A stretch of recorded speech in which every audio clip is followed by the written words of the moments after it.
Well, hello everyone. We're here on a couple weeks before Mother's Day, and we just wanted to wish everybody a happy Mother's Day from Cycling for Change. I'm here with some of my favorite moms. Some of us are board members of Cycling for Change. Some of us are just amazing team members and champions that have helped us with a lot of our events. And in the summer of our Cycling for Change Hope Tour, we just wanted to take a few minutes and talk about our journeys as women, as moms, and just, yeah, talk, about our kind of journeys. So to start out with, I just wanted to ask all of you, and please, when you answer your first question, introduce yourself. So my name is Rajdeep Paulus. I'm one of the founders of Cycling for Change with my husband Santosh. And when you guys answer your first question, just introduce yourselves as well. Yeah. So my first question is just simply, was there a time when you experienced something with your own children that helped you appreciate your own mom? Yeah.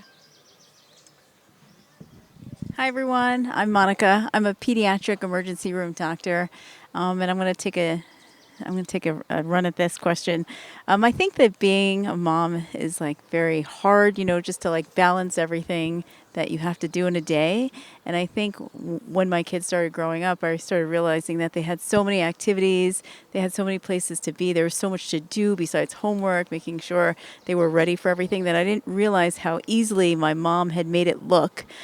She was also a pediatrician, and she just made it look so easy. And I can remember at times where she would make sure everything was done for me, even if it was something as silly as making me by hand a Halloween costume. So those are the kind of times that I look back and think like, wow, my mom really did a lot for us and made it seem like effortless. Hi, I'm Jenna McKay, and I'm a Cycling for Change board member. Um, I really kind of agree with Monica. Like, I feel that way. Like, I look back and all the times that I was going to school, my mom was teaching all day, and then she would have to take me to all my practices and lessons and whatever it was. And somehow she still found time to cook me dinner and help me with homework. And I'm just like, and I never really heard her complain about it. Like, she just did it. And that sets an example for me, because sometimes I can get frustrating with all the tasks I have to do as a mom, and to just, you know, never make that a burden for my kid. That's something, taking care of him and showing up for him is an honor to be his mom, even in the hard parts.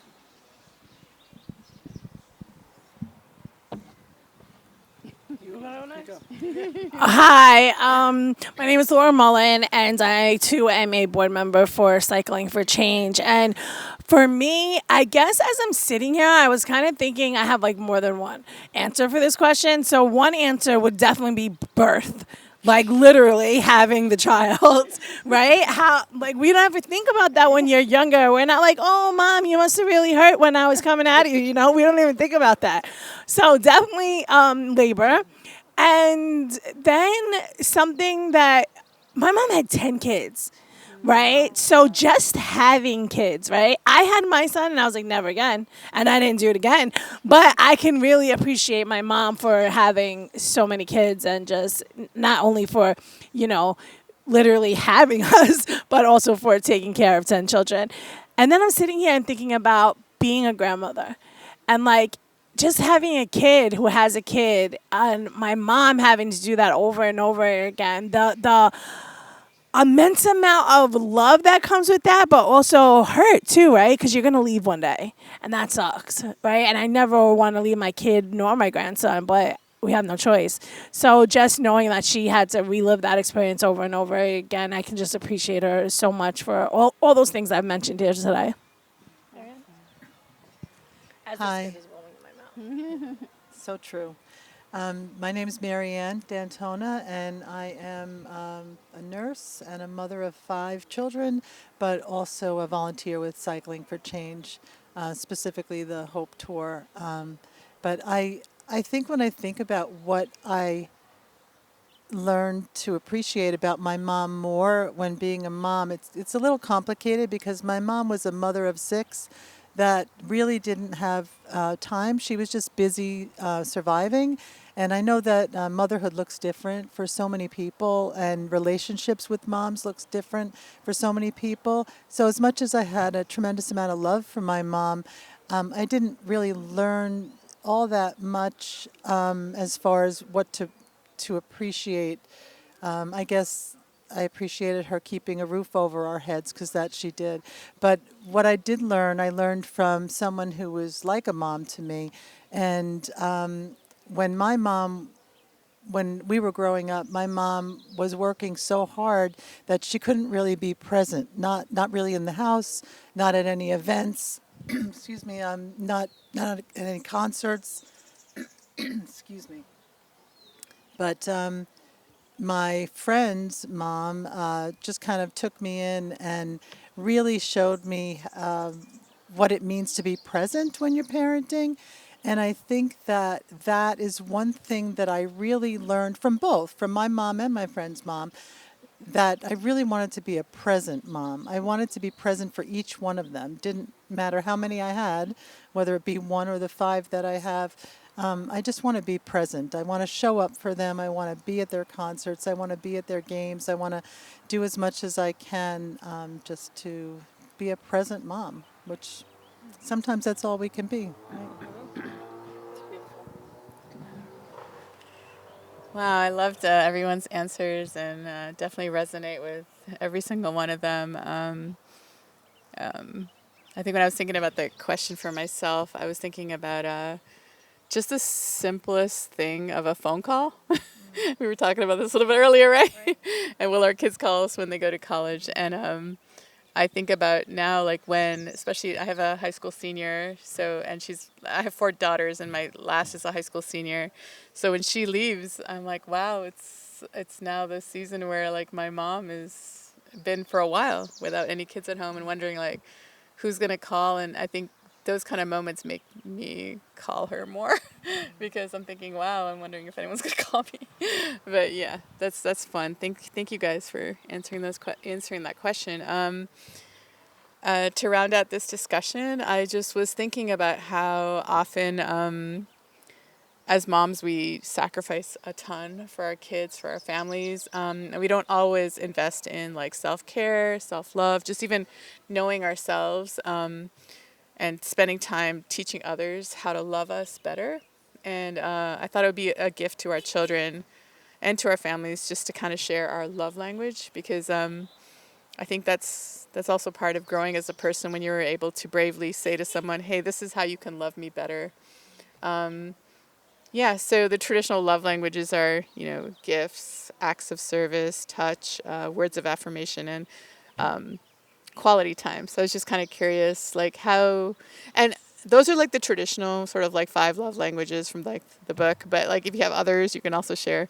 But just wondering like how, if you could tell your children how you best feel loved and maybe give them a little hint on how to love you better, like let's do that today. Yeah. Well, I like all of them. Like especially like if I'm like in a romantic relationship, I like all of them. But from my son, what I notice is I often say I love you first, and he'll always respond with I love you too, mom. But when he says it first, it feels extra special because he's not just replying to me; he's saying it because he means it and he thought of it, right? Like, and he's 14 right now, so he's at the teenage stage. He's kind of figuring himself out, and he was really lovey-dovey with me when he was little, and now I respect he's 14. He's not gonna like want to hug mom all the time, but I look forward to. I think it'll circle back around when he's an adult, and it'll come back to that, and he can reflect just like how I've reflected like of my childhood with my mom. And he'll reflect and recognize, wow, my mom did a lot for me, and there'll be an appreciation there. But yeah, it's. I just wanted to share one quick story, if you guys don't mind, too. It's about my mom that I was thinking about. Like all the things she did for me, but it's how she showed up when she did it for me. Like she always made things fun, and this is such a good example. She was a teacher, and one of the schools she taught at, when it rained, there was a parking lot that flooded all the time. And everybody complained about it because they had to park far and walk in the rain. And everyone made a big fuss about it, no good attitude about it. And one day she had rubber duckies in her classroom. And she took a bunch of rubber duckies and went and put it in the big puddle. And that was like just an example of like having that outlook of just like, let's make this fun and not complain about it. And it's like such a good reminder. Like, I want to set that example for my son. Like, there's always something to complain about, or there's always hard stuff, but you can also choose how you show up, you know? I think for me, my love language is quality time. So I have two boys. One is 14 and the other one is 11. And my favorite part of the day is like the evening hours because I just love talking to them or just sitting with them. Or even if it's time to watch TV, they'll both fight to like sit next to me on the couch. And that makes me so happy that they do that, you know. And they're also very chatty in the evening hours. So if I pick them up right after school and I'll say, "Oh, how's your day?" They're like, "Good." And then I'm like, okay, I got nothing out of that. But like during like the winding down time, it's like the evening hours before they go to bed. They'll share stories with me, and then I just really enjoy that.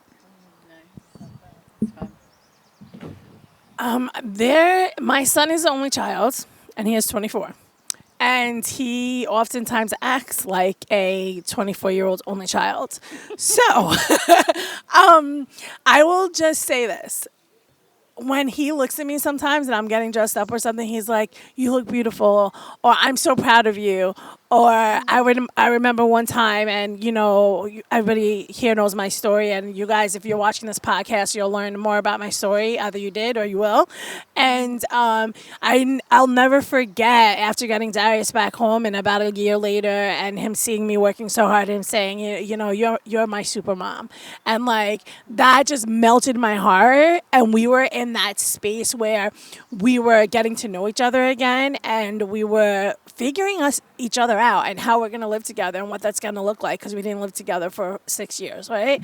So just every time that I even though he doesn't say it often, I know that he does, but when he does, I'm just like, oh my God, that just melts my heart. Just the littlest things, like, I'm proud of you. So I love that your son recognizes the super mom in you. I think that's kind of cool for all of us when our kids look at us a little different, and they just see the qualities that we each have.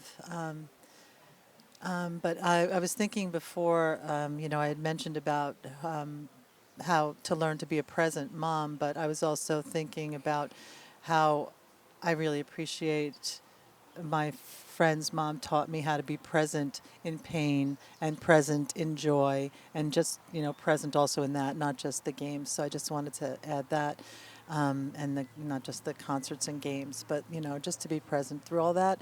And I think, I guess it ties into what I learned about being a mom, to be present. I love that quality time, just like you, Monica. I mean, I have two children that live in Boston and that area, and then I have two children that live down in North Carolina, and then one that's living, at home. And any time that we can be together, I just feel my whole person, just joy from my head to my toes. And we could be sitting on the couch, or we could be doing something amazing, or all of a sudden a spontaneous dance party in the kitchen. But the joy of just physically being with these incredible, gifts that, I've been given. I'm very aware that, not everybody gets that experience of being a mom. So every single moment with them, I just feel completely at peace with, but also, I just love that quality time. So. Wow, I loved all of your answers and I loved all those stories. Thanks so much for sharing. I guess to chime in, I think I'd have to go with quality time. Like I'm like Jenna said, they're all kind of good. And even like through gifts, I think when my kids gift me quality time, like I was telling some of you earlier how they wanted to go to a concert a couple weekends ago in DC, and I was like, oh, do you guys want to have like sister time? You know, I want to respect that. And we're like, no, Mom, you like this band. Like, you should come with us. And so I got to be the cool mom at the concert.